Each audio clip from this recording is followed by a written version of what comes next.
Bienvenue dans notre classe. Aujourd'hui, nous allons parler de la théorie du signe linguistique, développée par Ferdinand de Saussure, le père de la linguistique moderne. Le signe linguistique est une unité de signification à deux faces, composée de deux éléments, le signifiant et le signifié. Le signifiant, représenté par ça, est la forme sonore ou graphique du mot, c'est-à-dire la suite de sons ou de lettres. Par exemple, pour le mot frère, le signifiant est la suite de sons F, R, E, R, ou les lettres F, R, E, R, E. Le signifié, représenté par C, est le concept associé à cette forme sonore ou graphique. Pour le mot frère, le signifié est l'image mentale ou le concept d'un frère, c'est-à-dire une personne de sexe masculin, ayant les mêmes parents qu'une autre personne.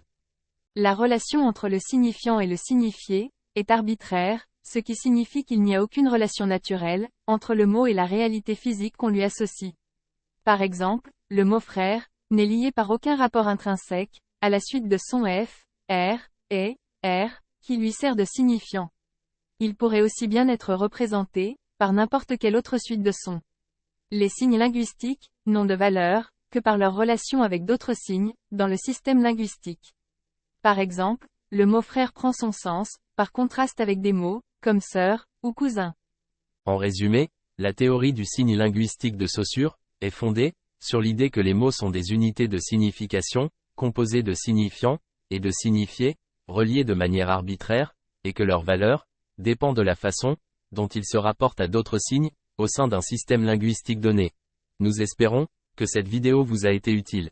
N'hésitez pas à nous poser des questions si vous en avez. Abonnez-vous à notre chaîne pour ne manquer aucun nouveau cours.